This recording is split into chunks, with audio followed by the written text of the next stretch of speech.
you should be able to learn more from failures. You Yeah. should be able to learn more from being wrong. I mean, if you're right about something, you don't learn anything because you knew that already. So if you're wrong about something, you Mhm. should be able to learn if you're open-minded. Where does this idea to number one, understand business, number two, be able to evaluate businesses as well as you do, and number three, make it easy for anybody to understand? Where does that come from? Where does that mindset come from? So it's a three-tiered question, and I'll try to answer each one effectively. Um, I think the mindset comes from I always wanted to have more things than my parents had. Mm, My father was a real hardworking guy, and so was my mother. And my father, you'll enjoy this. I don't mean to age you or I, but my father was an aluminum siding salesman, a yeah. door-to-door aluminum siding salesman, and I did that with him every summer. And he worked his ass off, and he was a Mm, great guy.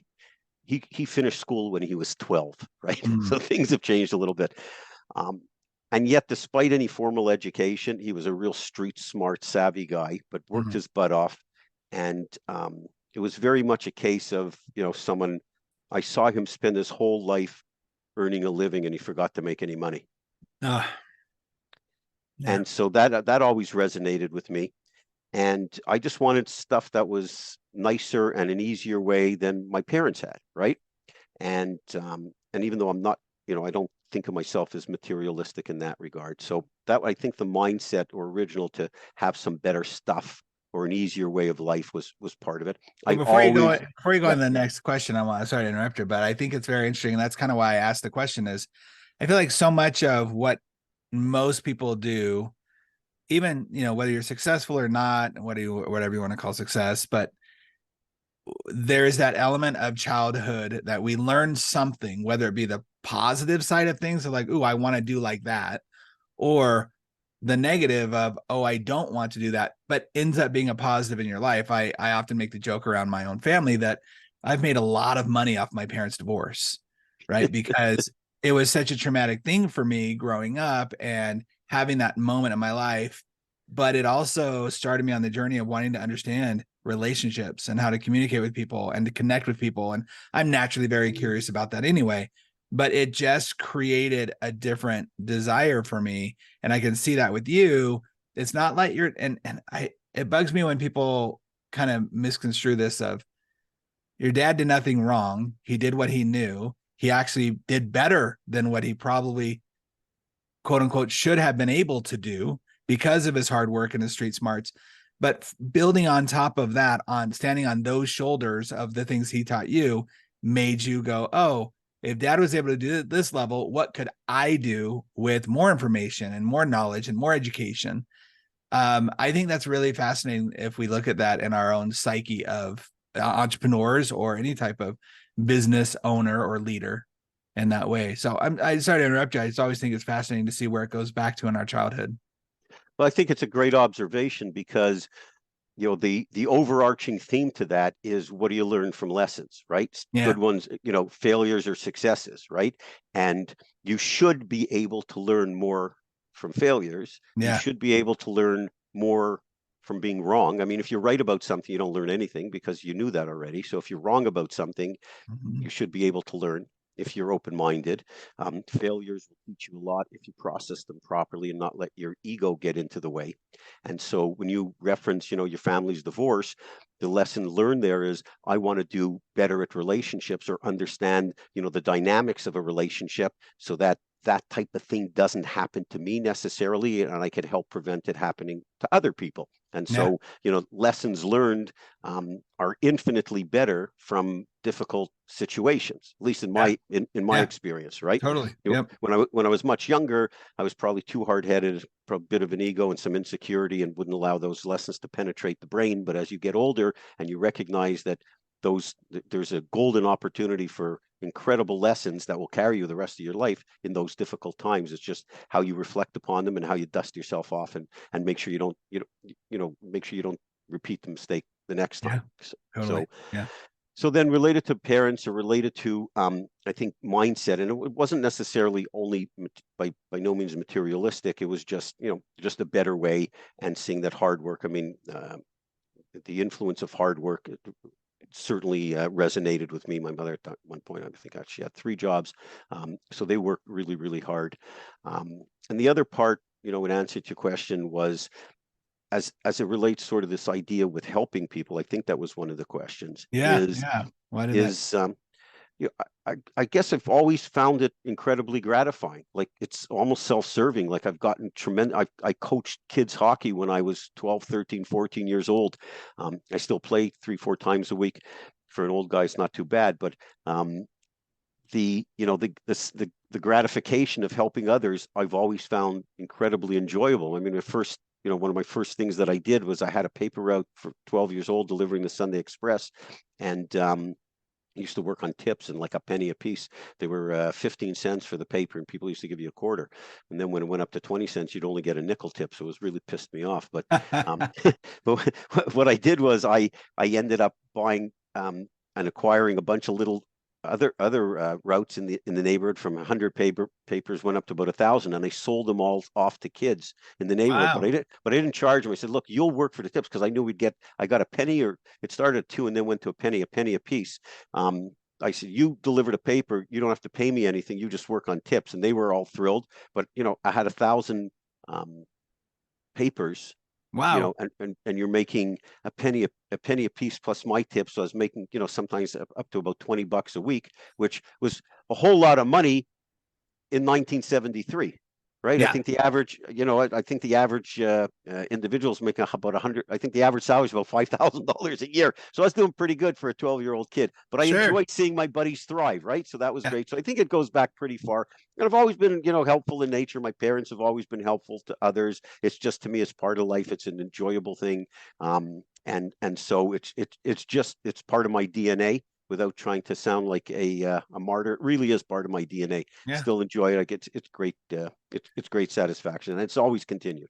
Well, the fact of the matter is that we live in a world where information marketing is so huge. I mean, I'm in information marketing, and there are people out there who sell courses, teach courses for multiple thousands of dollars to learn how to do this. And then it's like a rabbit hole. It's then you can upgrade to this thing and upgrade to that thing. And I'm not knocking that model at all. I participate in part of that model as well. But you've decided to make sure that it's almost democratized, like the information that you have and that you've gained out of all these years has been democratized through what you do. Tell people a little bit about like how you help. And by the way, most of our viewers are people who already have a job. Like we're not focusing our audience. Our target audience is not people who are looking for something to do. They're looking for people who either want to add on to what they already do, want to diversify, or want to look at what's next if they decide to have another evolution in their work experience. Which again, we both come from a generation where our parents didn't think that way, right? You got the job, you stayed there for the 40 years, you retired, you lived in Boca Raton or Arizona for the next 30 years of your life before you pass on. We don't have that same idea in our head. So what made you decide, number one, and what made you decide to try to create this model that's more approachable or available for everybody? And number two, tell us a little bit about that model. Okay, so you're absolutely correct. There is a tremendous amount of information products on the marketplace, and while I don't agree with that upsell model, I don't disparage it. That's anybody free to make their living how they want to make their living. I just really oppose it, because I think I've bought information products over the years, where it always seemed like what I got was nowhere near what I thought I was going to get. Right. Right. And so, things are promises, and and also the support, because you can get a pile of information, but sometimes you need some hand holding over and above that. And so there's a couple of things that were very important for me. Number one is I don't need the money. So I mean, when you start with that, that's very helpful. Yeah. So, and for me is I didn't even intend this to become a business. I just wanted to help people. It remains that fact. I've had people or consultants or marketing companies coming over the years. and tell me I should be charging 10 times the amount that we do for the product, and you should be doing the upsell. I just don't believe in the model. And I've had wonderful comments back from people who've bought the product and been incredibly successful. So you should be charging much more. Well, that's all wonderful, and I appreciate it, but I have no interest in doing it. To me, it's like you're supposed to give someone a ton of value, and that was my goal. So the first thing was the model that my model, number one, is by and large to cover every possible subject matter that individuals are going to come across. But more important than that is not leave someone standing standing there holding the bag. By that I mean, I could try to outline every possible scenario that comes up, but I can't cover everything. I mean, I'm doing this for 30 years. I still learn something new in every deal.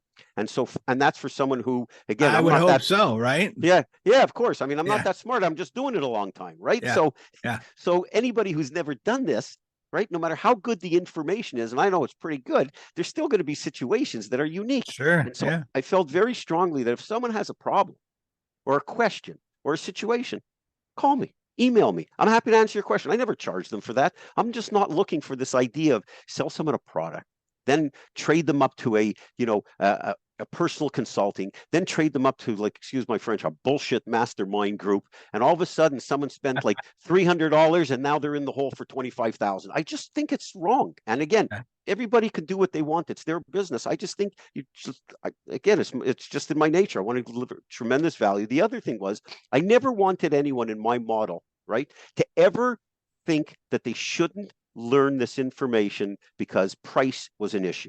Oh, interesting. I just wanted to make it dumb easy, right?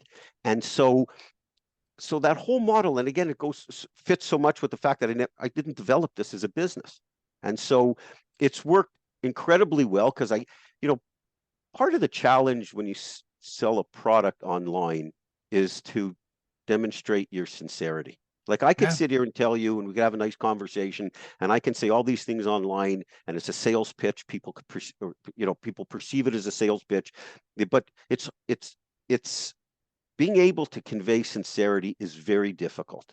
Sure. And I would rather someone say, you know what, this sounds too good to be true. I'm not even going to do it. That's okay. I understand the internet works that way, but I really learned a couple things, which is, and I've tried to be very upfront with people. I am very upfront with people related to what they're going to encounter and whether people choose to purchase the material or not. I mean, it doesn't really matter that much. My lifestyle doesn't change, but I've learned that if you tell people what they want to hear, you can make a sale, right? But if you tell people what they need to hear, you could really make a difference. Hey, there's no reason to learn how to own your role on your own. If you like that clip, go ahead and click right here for another one. Or if you want to watch the entire podcast, go ahead and click right here. Also, don't forget to like and subscribe.